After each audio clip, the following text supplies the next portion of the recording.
When did you have no choice but to escape from your family? My father taught my brothers and I from an early age that women were beneath us, and we needed to spread our seed to as many women as possible. My family is especially large because all the men had about 7 to 8 women who each had 4 to 7 babies. Unfortunately, the male gene in our family was so strong that we hardly had any women to grow up around. Our fathers all told us, keep your head up and you can walk all over whoever you want. Your one true purpose in life is to reproduce and have fun. I watched my cousins beat their mothers and sisters for simple things like oversalting their food or forgetting to turn off the lights before bed. However, I always kept a good relationship with my mom. I helped heal her bruises and made her tea whenever she felt sad. She always cried in private with me, wondering what she did that was so bad that she was trapped by my father and his family. She always made me promise her that I wouldn't end up like them, that I would do better. When I turned 18, my father told me it was time for me to spread my seed. He took me to the nearby church where he met my mother, and all his brothers met their wives. I had one job: walk in there and find a suitable mate to bear my first child. He gave me a list of things to watch out for. Things like if she had illnesses, autism, or was related to the family. Apparently my cousin Jerry made that mistake and had to put his firstborn down. When I went to the church, I was immediately surrounded by love and music. Everyone had such warm smiles, and it was the first time I saw functional families after spending my entire life in the worst part of the South. Everyone knew I was new to the church, so I was greeted with hugs and even got invited to their community Sunday brunch at this local diner. At the diner, that's where I met her. The most beautiful girl I had ever seen. I'll call her Selena. Selena was having trouble getting the waiter's attention for some water, so I gave her mine. That's all it took for us to hit it off. I had never experienced a connection so instant with anyone.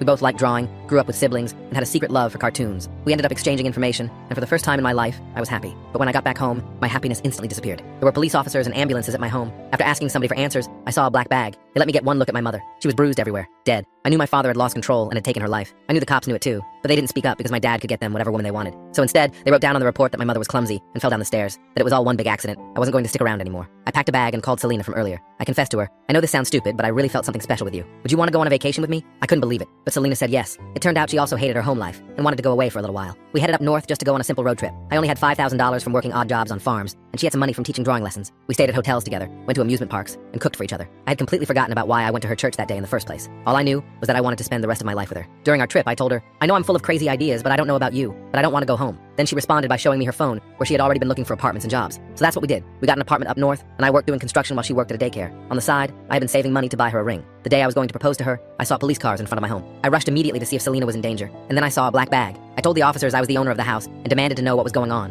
Inside of the body bag was my father. I couldn't believe my eyes. He was cold and lifeless. I looked around for Selena, and there she was crying in the back of a police car. I kissed her and told her everything was going to be all right, that we were going to figure it out. Not long after, Selena was going to be charged for manslaughter. What had happened was my father had broken into my home and tried to force himself onto Selena. He said that I took too long to spread my seed. Selena, in fear, beat him with a hammer from my toolbox. For a while, things weren't looking good. Selena was going to have to spend 10 years in prison. That was up until my brothers came to town. It turns out that when I left, it inspired some of my brothers to also leave as well. They were miserable living that way. They were all in therapy, trying to rebuild their lives like me. They all testified regarding my father's actions and all pitched in to get the best lawyer money could buy. Selena was let go on house arrest only, so that meant we had a backyard wedding. I invited my brothers, who also ran away, and things are looking up. Selena and I are expecting our first child in a couple of months, a baby girl. Selena offered to name her after my mom, so that maybe she'll have a second chance at a normal, beautiful life.